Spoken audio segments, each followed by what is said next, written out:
Assalamualaikum warahmatullahi wabarakatuh. Izinkan saya memaparkan tugas modul 1.4.A.9 tentang aksi nyata modul 1.4 budaya positif. Perkenalkan, pengajar praktik saya Ibu Rizka Septiani SPD. Fasilitator saya Ibu Tarmi MPD dan saya sendiri CGP Angkatan 10. Untuk rancangan kegiatan aksi nyata saya terdiri dari latar belakang, yaitu murid tidak suka peraturan karena selama ini jika mereka melakukan pelanggaran maka akan mendapatkan hukuman dan cenderung akan mempermalukan dirinya. Kemudian untuk tujuan aksi nyata saya adalah menciptakan murid yang merdeka dan disiplin diri yang kuat, serta menumbuhkan budaya positif di sekolah dengan meyakini nilai-nilai kebajikan universal.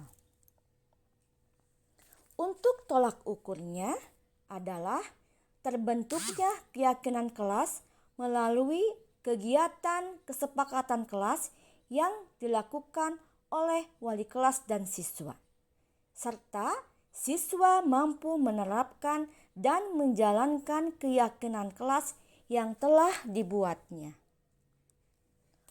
Kemudian untuk lini masa tindakan, langkah-langkah tindakan yang akan dilakukan adalah kepala sekolah untuk menjelaskan penanaman budaya positif dan keyakinan kelas di sekolah, serta minta izin untuk mendiseminasikan bersama rekan guru. Kemudian mengumpulkan rekan guru untuk melakukan diseminasi tentang pemahaman materi budaya positif atau keyakinan kelas dan segitiga restitusi. Selanjutnya, berkoordinasi dan berkolaborasi dengan wali kelas untuk membuat keyakinan kelas di kelas masing-masing dan memantau, merefleksi, dan mengevaluasi keyakinan kelas yang telah dibuat. Selanjutnya, saya membutuhkan dukungan dari kepala sekolah dan rekan guru serta murid akan tindakan yang telah disusun dapat dilakukan dengan lancar dan menyeluruh, yaitu sarana dan prasarana untuk merumuskan budaya positif di sekolah. Kemudian dukungan orang tua dalam melakukan budaya positif di rumah. Selanjutnya, berikut ini adalah merupakan kegiatan diseminasi di sekolah mengenai pemahaman dan pengalaman tentang budaya positif. Assalamualaikum warahmatullahi wabarakatuh. Wassalatu wassalamu ala asrofil anbiya'i wal mursalin wa ala alihi wa sahbihi ajmain. Amma ba'du. Bapak Ibu guru SDN Mekarsari yang saya hormati, pertama-tama marilah kita panjatkan puji syukur kehadirat Allah Subhanahu wa taala yang sudah melimpahkan rahmatnya kepada kita semua, bahwasanya hari ini kita bisa berkumpul untuk melaksanakan suatu acara, yaitu diseminasi menyebarkan pemahaman dan penerapan pengalaman modul 1.4 budaya positif dari calon guru penggerak Ibu Peralitia. Tapi sebelumnya ada sambutan dulu dari Bapak Kepala Sekolah. Kepada Bapak Kepala Sekolah kami persilahkan.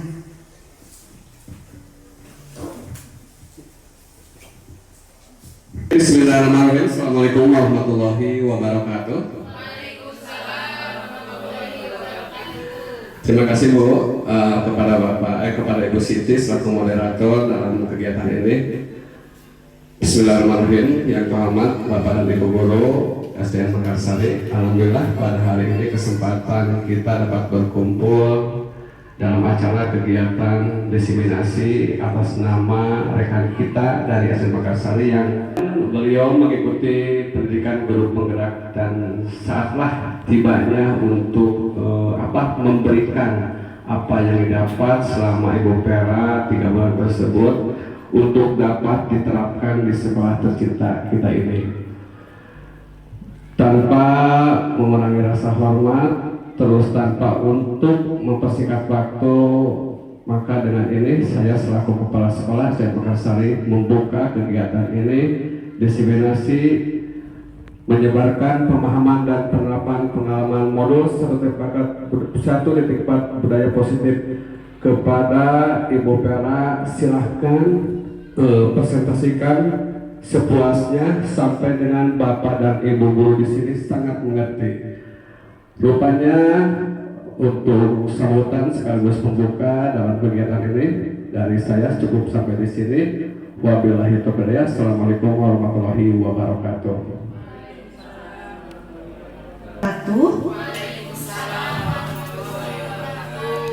Yang saya hormati Bapak Kepala Sekolah, yang saya hormati dan saya banggakan rekan-rekan guru SD Makassari.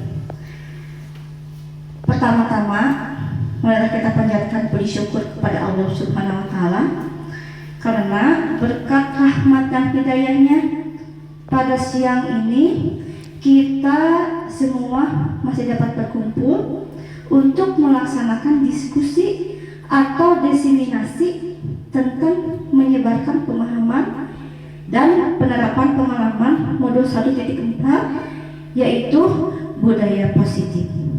Serta tak lupa kita limpah curahkan kepada bimbingan kita Nabi Muhammad SAW. Baik Bapak dan Ibu, pertama-tama sebelumnya saya mohon maaf kepada Ibu dan Bapak karena saya berdiri di sini bukan mau menggurui atau sok tahu, tapi saya berdiri di sini hanya ingin berbagi ilmu tentang apa yang telah saya dapat dari pendidikan guru penggerak. Alhamdulillah Ibu dan Bapak, saya mengikuti pendidikan guru penggerak ini sudah on the way 1 modul. 1.4 ini adalah salah satu syarat untuk membuat aksi nyata. Baik Bapak dan Ibu, sebelum kita menginjak ke diskusi ini, kita ice breaking dulu ya Bu ya, Bapak, supaya tidak jenuh karena sekarang itu sudah siang. Mau berdiri aja atau duduk saja? Berdiri? Boleh. Bapak, sekarang kita menginjak ke acara pokok, yaitu pemaparan tentang diseminasi, menyebarkan pemahaman dan penerapan pengalaman modul 1.4 budaya positif. Tapi sebelumnya saya akan mengkaitkan dulu dari materi ini ke materi sebelumnya. Dari modul 1 itu terdapat 4 submodul. Yang pertama yaitu modul 1.1 tentang pemahaman filosofi Ki Hajar Dewantara. Kemudian modul 1.2 yaitu tentang nilai-nilai dan peran guru penggerak. Kemudian modul 1.3 yaitu tentang visi guru penggerak. Nah, yang akan saya diskusikan atau memaparkan pada saat ini adalah modul 1.4 yaitu tentang budaya positif. Next. Ini adalah Ibu Rizka Septiani SPD, pengajar praktik saya, dan kemudian saya sendiri, Rara Lipia, CGP Angkatan 10. Baik Ibu dan Bapak, di sini ada pertanyaan pemantik sebelum kita memaparkan lebih lanjut, yaitu pertanyaannya, apa yang dimaksud dengan budaya positif? Boleh, Rizka? Boleh, Bu Najma? Baik Ibu, di sini ada budaya positif di sekolah, yaitu kebiasaan-kebiasaan yang di sekolah berpihak kepada murid, yaitu akan berkembang menjadi pihak yang lebih kritis, penuh hormat dan bertanggung jawab. Ya, baik, terima kasih Ibu Najma, jawaban yang luar biasa. Menurut Bu Najma, budaya positif itu adalah kebiasaan-kebiasaan yang ada di sekolah ya, yang berpihak kepada murid. Baik, next. Nah, di sini ada pemaparan tentang budaya positif. Berdasarkan penerapan tahapan baca, akan bermunculan pembiasaan-pembiasaan positif di sekolah yang kita kenal dengan budaya positif. Budaya positif ini akan menimbulkan rasa aman dan nyaman pada murid dalam proses pembelajaran. Budaya positif juga dapat mendorong murid untuk mampu berpikir, bertindak, dan mencipta sebagai proses memerdekakan dirinya sehingga murid lebih mandiri dan bertanggung jawab. Nah, di sini sejauh pemahaman saya tentang konsep-konsep inti, yaitu diantaranya konsep-konsep inti budaya positif itu diantaranya ada disiplin positif, kemudian nilai-nilai kebajikan dan keyakinan, posisi kontrol, kemudian kebutuhan dasar, dan segitiga restitusi. Nah, di sini disiplin positif adalah merupakan pendekatan mendidikan anak untuk melakukan kontrol diri dan pembentukan kepercayaan diri. Nah, kemudian di dalam nilai-nilai kebajikan dan keyakinan kelas, dalam hal ini tujuannya mengacu pada nilai-nilai dan prinsip mulia yang dianut seseorang. Ya. Kemudian posisi kontrolnya ada 5, ya, yaitu pemberi hukuman, pembuat rasa bersalah, teman, pemantau, dan manajer. Kemudian kebutuhan dasar adalah untuk bertahan hidup, kasih sayang dan rasa diterima, kemudian penguasaan, kebebasan, dan kesenangan. Selanjutnya, segitiga restitusi adalah menstabilkan identitas, validasi tindakan yang salah, dan menanyakan keyakinan. Next. Nah, ini sudah saya tadi paparkan Ibu dan Bapak. Jadi konsep-konsep intinya itu selain yang tadi saya sebutkan, ada juga perubahan paradigma belajar dan kemudian teori motivasi. Next.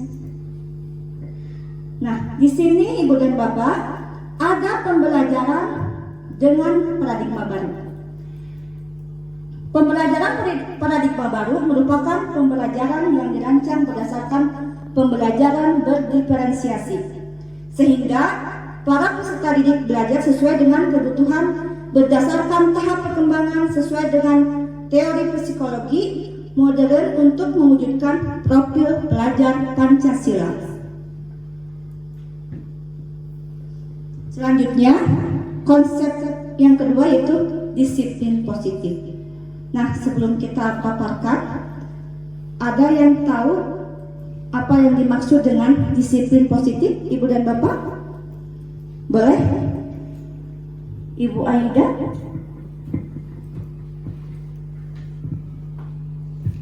Assalamualaikum warahmatullahi wabarakatuh.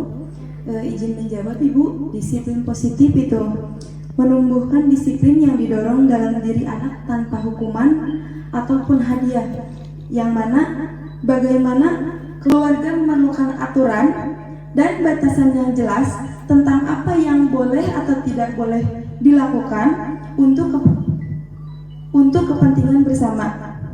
Mungkin cukup sekian. Baik, terima kasih Ibu Aida. Ya, menurut Ibu Aida adalah disiplin itu tentang apa, Bu Aida? Menumbuhkan disiplin terhadap murid yang ada di sekolah. Nah, saya perjelas kembali di sini bahwa disiplin positif itu berasal dari kata disiplin, berarti belajar. Disiplin mengacu pada disiplin diri yang memiliki tanggung jawab terhadap apa yang dilakukan berdasarkan nilai-nilai yang diyakininya.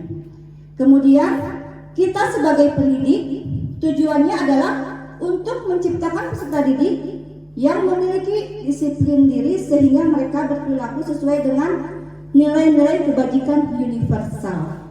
Nah, di sini juga disiplin positif merupakan salah satu cara penerapan disiplin yang bertujuan untuk menumbuhkan kesadaran serta memberdayakan peserta didik tanpa imbalan, penghargaan, hukuman, atau ancaman. Nah, Ibu dan Bapak, selanjutnya konsep daripada budaya positif itu adalah diantaranya nilai-nilai kebajikan. Nilai ini sepakati bersama lepas daripada suku, bangsa, agama, bahasa yang dianutnya. Nah, Ibu dan Bapak, coba sebutkan profil pelajar Pancasila. Poin 1, beriman bertakwa kepada Tuhan Yang Maha Esa. Kemudian berakhlak mulia.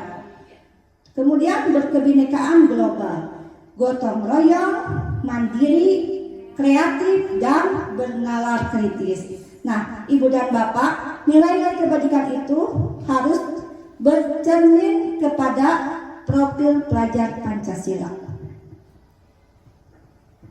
Kemudian selain nilai-nilai juga ada kebutuhan dasar manusia. Nah, di sini kebutuhan dasar manusia itu adalah sesuatu yang kita lakukan untuk mendapatkan apa yang kita inginkan.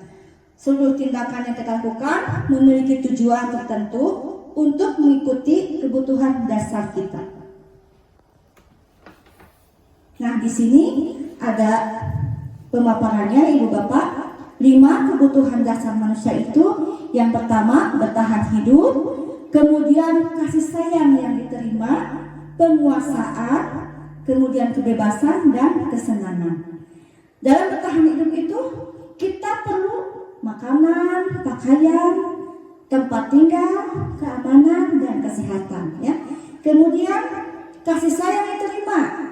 Nah, kita sebagai manusia perlu rasa diterima dan dipedulikan oleh baik keluarga maupun rekan-rekan semuanya. Kemudian penguasaan. Penguasaan ini dalam artian memiliki harga diri atau keinginan untuk dianggap oleh semua orang, ya. Dan juga ingin didengar, kemudian berprestasi. Nah, kemudian kebebasan. Kebebasan memiliki pilihan untuk hidup sendiri. Jadi kebebasan untuk memilih jalan hidupnya sendiri, ya, atau mencoba hal-hal yang baru. Kemudian kesenangan, ya. Kesenangan itu bisa didapat dengan bermain atau tamasya dengan keluarga, dengan teman, atau dengan yang lainnya. Nah, ini ada juga motivasi perilaku manusia.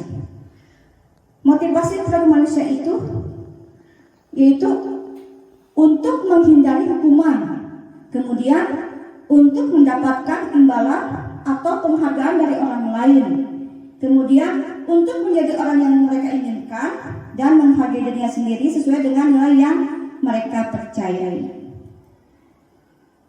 Nah, di sini Ibu dan Bapak, konsep inti antara lain 5 posisi kontrol guru.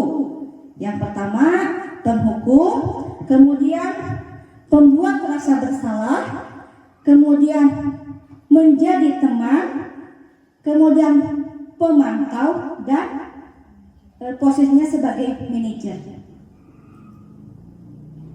Nah, ini Ibu dan Bapak ada contoh penerapannya untuk 5 posisi kontrol. Di sini saya mencontohkan satu kasus, yaitu siswa yang tidak memakai perlengkapan saat upacara bendera.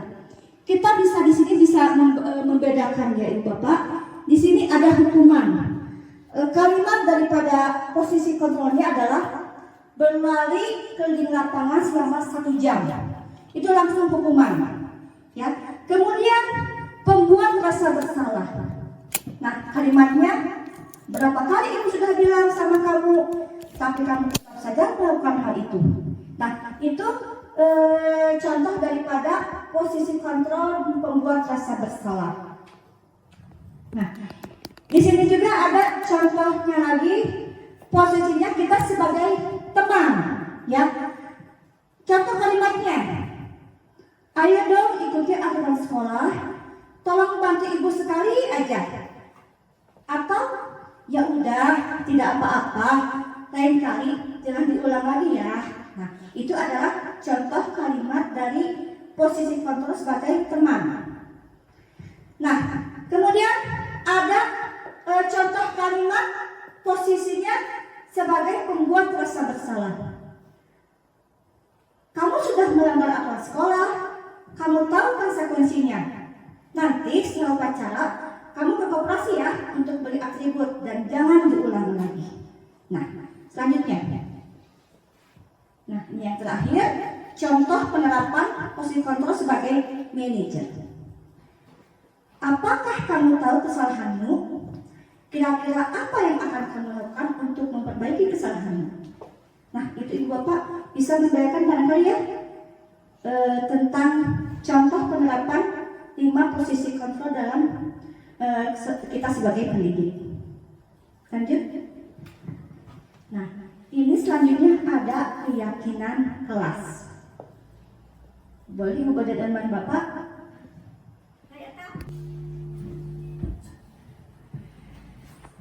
Ya, terima kasih kepada Bu Perak yang telah memberikan waktunya kepada saya. Insyaallah saya akan menjawab dengan pertanyaannya, mengapa keyakinan kelas bukan kesepakatan kelas? Karena keyakinan kelas lebih bisa membantu murid untuk mengembangkan, bukan kesepakatan kelas. Kenapa Bang Yudan? Karena keyakinan itu lebih bisa membantu murid untuk mengembangkan disiplin dirinya. Terima kasih Bang Yudan atas jawabannya yang sangat luar biasa. Nah, saya akan menjelaskan kembali tentang pembentukan keyakinan kelas. Kenapa harus keyakinan kelas, tidak kesepakatan kelas? Nah, di sini keyakinan kelas itu adalah bersifat abstrak. Kemudian berupa pernyataan universal atau menyeluruh. Kemudian dibuat dalam pernyataan positif. Kemudian sedikit saja tapi mudah diingat oleh murid-murid ya. Kemudian sesuai dengan kondisi kelas dan mudah diterapkan. Dan membuat keyakinan kelas itu oleh semua warga kelas, dilibatkan antara pendidik dengan murid. Nah, di sini ada selanjutnya yaitu konsep inti daripada budaya positif itu adalah diantaranya segitiga restitusi. Segitiga restitusi adalah suatu proses dialog yang dijalankan oleh guru agar dapat menghasilkan murid yang mandiri dan bertanggung jawab. Nah, tahapan segitiga restitusi adalah 1. Menstabilkan identitas. Kemudian validasi tindakan yang salah. Kemudian menanyakan keyakinan. Nah, di sini saya akan bertanya dulu sama ibu dan bapak. Kira-kira ibu dan bapak pernah tidak melakukan segitiga restitusi dalam menghadapi permasalahan dengan murid? Pernah tidak ibu dan bapak? Ada yang bisa jawab?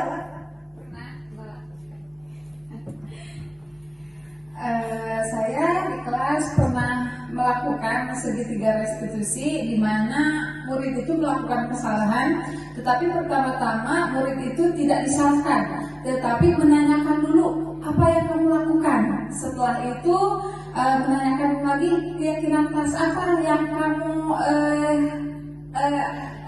langgar gitu, seperti itu. Jadi setelah itu kita melakukan lagi apa tindakan yang harus kedepannya yang harus dilakukan. Ya, terima kasih. Ya, betul ya, baik Bu Ai, jawaban yang sangat luar biasa. Jadi Bu Ai pernah melakukan segitiga restitusi dalam permasalahan yang dihadapi siswa. Nah, kita sebagai pendidik itu sebenarnya kalau ada masalah itu jangan langsung menghukum, tetapi harus menstabilkan identitas dulu, menanyakan dulu apa akar masalahnya, ya. Kemudian memvalidasi dulu tindakan yang salahnya. Nah, yang terakhir adalah menanyakan keyakinan kepada murid kenapa membuat kesalahan tersebut dan apa solusinya yang akan mereka lakukan untuk menebus kesalahan tersebut. Lanjut. Nah, di sini ada contoh kalimat dari segitiga restitusi. Yang pertama itu menstabilkan identitas. Contohnya, misalkan ada anak yang berbuat salah. Nah, kita sebagai pendidik harus bertanya seperti ini. Berbuat salah itu wajar. Kita juga sebagai manusia selalu berbuat kesalahan. Tidak ada manusia yang sempurna. Nah, itu contoh daripada pertanyaan menstabilkan identitas. Kemudian, pertanyaan tentang validasi tindakan yang salah. Contoh kalimatnya, kamu pasti punya alasan mengapa kamu melakukan hal itu. Nah, kemudian dalam menanyakan keyakinan, kita sebagai pendidik harus bertanya kepada murid tersebut. Pertanyaannya adalah, kamu sudah tahu kesalahan kamu apa? Selanjutnya, apa yang akan kamu lakukan untuk menebus kesalahan tersebut? Nah, Ibu Bapak bisa membedakan ya.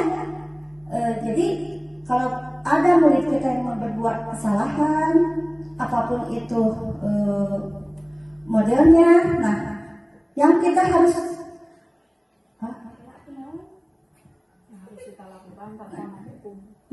kita lakukan sebagai pendidik adalah jangan dulu menghukum, tetapi harus menggunakan segitiga restitusi, yaitu menstabilkan identitas, validasi tindakan yang salah, dan menanyakan keyakinan.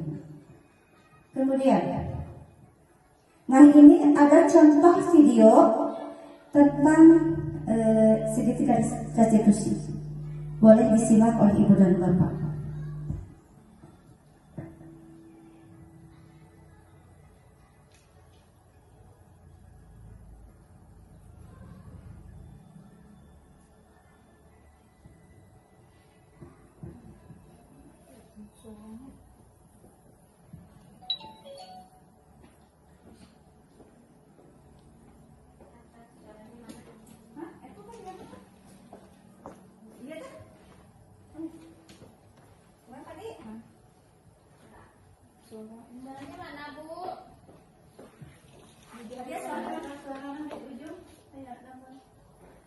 Nah, Ibu dan Bapak, ini ada video tentang contoh tentang segitiga restitusi.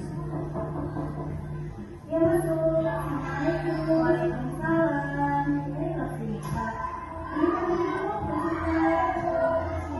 Iya. Apa kabar Sita? Baik. Terus kita tahu kenapa dipanggil? Tidak? Ibu dari laporan kemarin ya, katanya Persita bolos sekolah waktu ibu ada begitu. Kemana tuh bolosnya?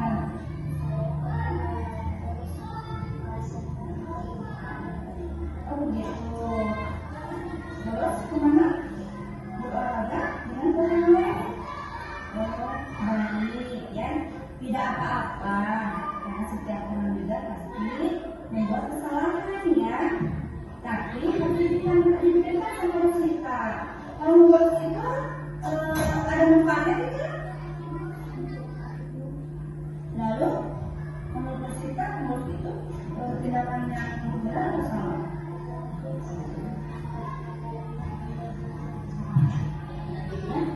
Ini ada itu semua sebenarnya. Itu kan tahu alasannya kenapa kita bolos.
Nah, Ibu dan Bapak, itu adalah salah satu contoh kasus tentang segitiga restitusi.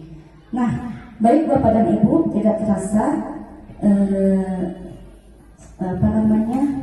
konsep demi konsep tentang budaya positif telah saya paparkan. Semoga apa yang saya sampaikan bisa bermanfaat atau ada manfaatnya buat kita semua, dan mudah-mudahan tentang budaya positif ini kita dapat mengimplementasikan kepada murid-murid kita untuk kedepannya agar lebih baik. Saya memaparkan, kita bereflektif dulu tentang apa yang kita bahas hari ini. Bagaimana perasaan Ibu dan Bapak setelah mendengarkan pemaparan yang saya sampaikan? Ada yang bisa menjawabnya? Silahkan.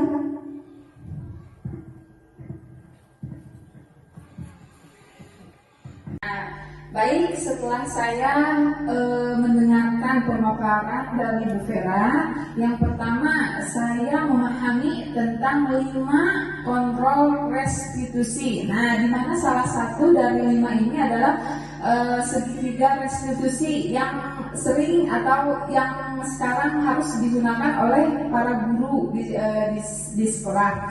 Nah, yang kedua, saya kalau melakukan restitusi itu langsung ke intinya saja. Nah, setelah melihat tadi video yang Bu Vera putar, ternyata ada sedikit yang saya pahami betul apa itu segitiga restitusi.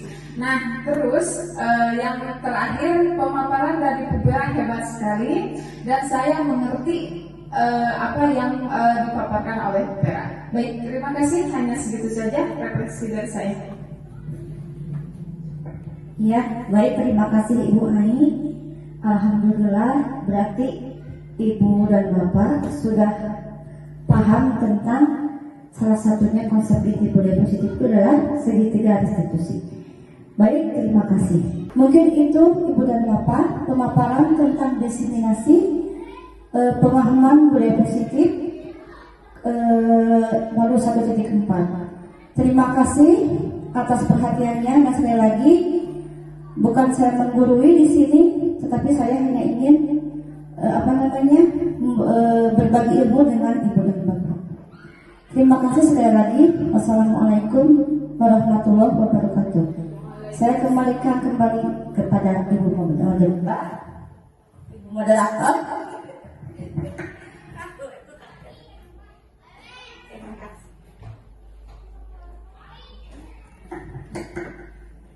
Terima kasih kepada Ibu Vera Lydia, calon guru penggerak yang sangat luar biasa.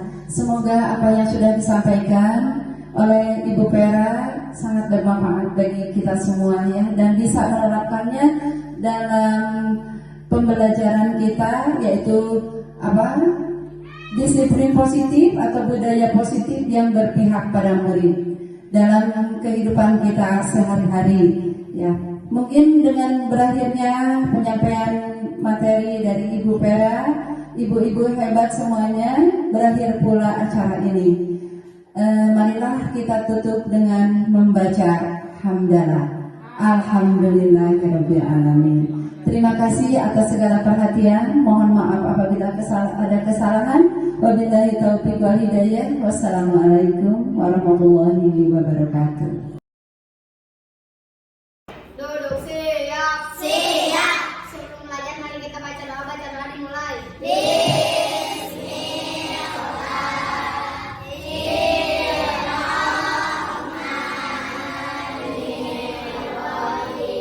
Selamat siang. Siang. Bagaimana kabarnya hari ini? Baik. Alhamdulillah ya. Anak-anak, sebelum kita belajar agar lebih semangat, kita SBT dulu ya. Boleh. Terus kita mau memimpin kan? Bisa? Bisa terus semangat ya? Boleh ya? Boleh kita. Semangat.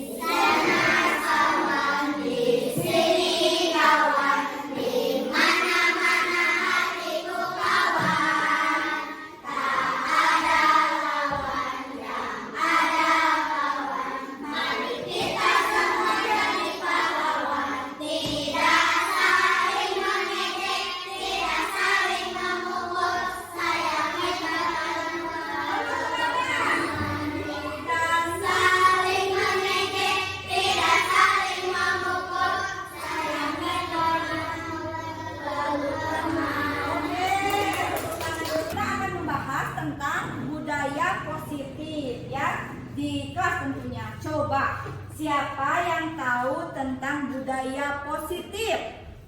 Baik, Rosita silahkan. Sekumpulan nilai atau kebiasaan-kebiasaan yang ada di kelas. Iya, betul ya. Kata Rosita, budaya positif itu adalah sekumpulan nilai atau kebiasaan-kebiasaan yang ada di kelas. Contohnya apa coba? Kebiasaan-kebiasaan baik di kelas apa tuh? Iya, Membuang sampah sembarangan. betul. Novina, siapa yang menjawab? Mengerjakan tugas tepat waktu. 100. Iya, Datang cepat waktu. betul. Nah, itu ya contoh daripada kebiasaan-kebiasaan baik yang bisa selalu ada di kelas. Baik anak-anak, hari ini kita akan membahas tentang kesepakatan kelas. Kita pernah ya? Pernah ya. Agar apa kesepakatan kelas itu? Supaya sekolah kelas kita nyaman. Kemudian apa? Bersih, betul ya. Tujuan daripada kesepakatan kelas adalah supaya kelas kita belajar itu nyaman ya, bersih. Nah, boleh kalian nanti tuliskan kesepakatan kelas apa aja nanti yang kita sepakati di kelas ya. Boleh, nanti ibu akan bagikan. Nanti kalian sesuai pemikiran kalian. Kita sepakati bersama, kita laksanakan bersama ya. Baik. Ibu akan membagikan yang nanti kalian boleh menjawab lalu ditempel di depan ya. Bisa? Bisa. Baik. Nih, ibu akan membagikan ini ya kertasnya. Dipegang dulu ya. Silahkan kalian sesuai dengan pemikiran sendiri ya. Nanti kita sepakati bersama. Nih, silahkan ya. Bawa, bisa tidak? Bawa.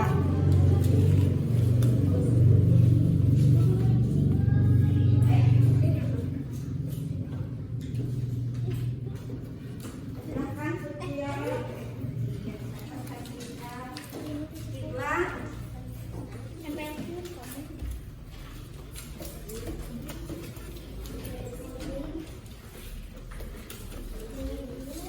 Bu, ketemu sudah ada belum? Anak-anak, ya. Kita sekarang membahas tentang kesepakatan kelas. Nah, ibu dan kalian akan membuat kesepakatan kelas. Jadi kalaupun misalkan dilanggar nih, misalkan, jadi ada konsekuensinya. Silahkan ditulis masing-masing sesuai pemikiran sendiri. Silahkan. Kesempatan. Iya. Boleh. Iya. Silahkan. Iya.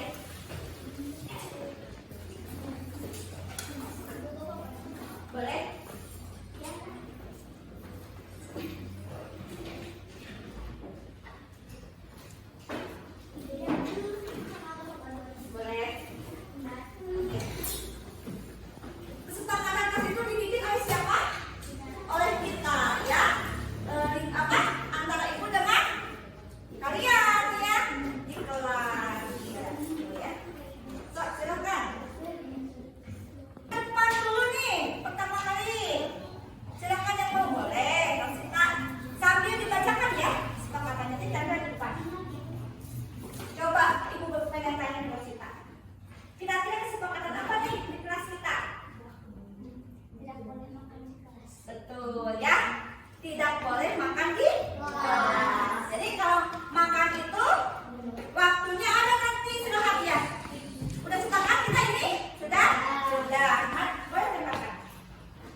ya.